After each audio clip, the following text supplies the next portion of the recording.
¿Cuándo fue la última vez? Me alegría cuando nació Mateo.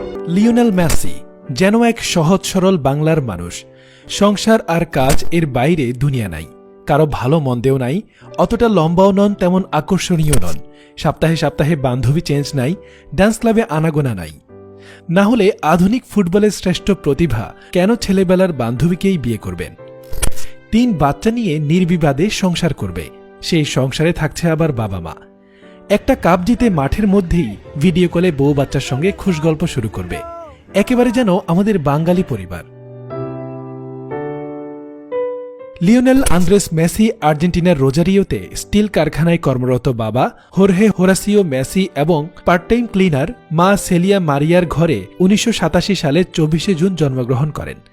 তার পূর্বপুরুষদের একজন Angelo Messi 1883 সালে সেখান থেকে আর্জেন্টিনায় চলে আসে। মেসির বড় 2 ভাই এবং এক ছোট বোন রয়েছে। 5 বছর বয়সে মেসি স্থানীয় ক্লাব গ্রান্দোলির হয়ে ফুটবল খেলা শুরু করেন, যার কোচ ছিলেন তার বাবা হোর্হে।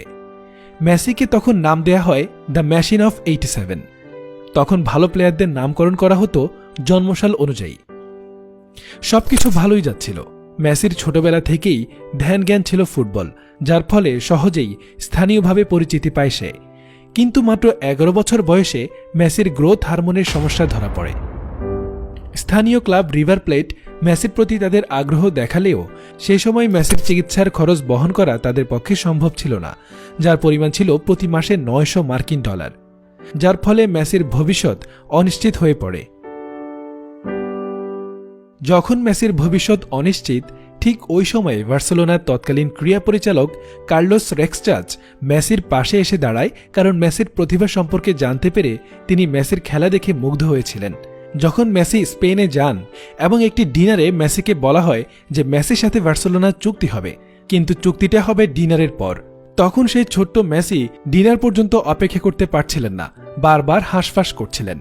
তার এই অবস্থা দেখে বার্সেলোনার প্রেসিডেন্ট ওয়েটারকে বললেন একটি টিস্যু দিতে, এবং সেই টিস্যু পেপারেই মেসির বাবার সাথে চুক্তি স্বাক্ষর করেন। বার্সেলোনা মেসির চিকিৎসার সমস্ত ব্যয়ভার বহন করতে রাজি হয়।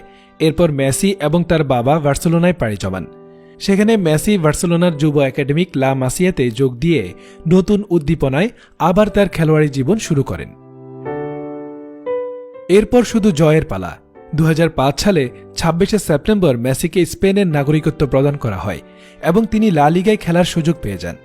আর্জেন্টাইন স্পেনীয় নাগরিক হিসেবে 2004 সালে মেসিকে স্পেনের জাতীয় অনূর্ধ্ব 20 ফুটবল দলে খেলার জন্য আমন্ত্রণ জানানো হয়, কিন্তু মেসি তা প্রত্যাখ্যান করেন, কারণ তার ছোটবেলা থেকেই স্বপ্ন তিনি তার নিজের দেশ আর্জেন্টিনার হয়ে খেলবেন। ¿Cuál es tu sueño? Jugar en la selección argentina. তিনি 2004 সালের জুনে আর্জেন্টিনার অনূর্ধ্ব 20 দলের হয়ে প্যারাগুয়ের বিপক্ষে প্রথম প্রীতি ম্যাচে মাঠে নামেন। 2005 সালে দক্ষিণ আমেরিকার যুব চ্যাম্পিয়নশিপে আর্জেন্টিনা দলের হয়ে খেলেন এবং সেখানে আর্জেন্টিনা তৃতীয় হয়। 2005 ফিফা যুব চ্যাম্পিয়নশিপে আর্জেন্টিনা চ্যাম্পিয়ন হয় এবং তিনি 6টি গোল করে প্রতিযোগিতার সেরা খেলোয়াড় হিসেবে গোল্ডেন বল এবং গোল্ডেন বুটের পুরস্কার জিতেন। এইভাবে উঠতে উঠতে আজকের লিওনেল মেসি এক বিস্ময়। ফুটবলে আকাশচুম্বী যার সাফল্য, ম্যাগনেটে আটকে থাকা লৌহদণ্ডের মতো পায়ে ফুটবল রেখে পৃথিবীর যে কোনো দলের রক্ষণভাগকে ফালা করে ফেলার মতো ঐশী দক্ষতা যার, সকলকে বেকুব বানিয়ে অতিমানবীয় ফ্রিকিক দেওয়ার ক্ষিপ্রতা যে মানুষটির, তিনি হচ্ছেন লিওনেল মেসি। আর্জেন্টিনার বস্তি থেকে উঠে এসে ফুটবল বিশ্বকে দৌর্দণ্ড প্রতাপে শাসন করে চলেছেন। মিলিয়ন মিলিয়ন ডলারের মালিক সেই মানুষটিকেও কখনো কখনো কাঁদতে হয়, শুধুমাত্র একটি ক্লাব ছেড়ে যাওয়ার জন্য ঘণ্টাখানেক চোখে জল ফেলতে হয়, আর কাঁদো কণ্ঠে বলতে হয়, আমি ক্লাব ছেড়ে যেতে চাইনি। সংসার, বউ বাচ্চা, বাবা মা আর খেলা নিয়েই তার জীবন।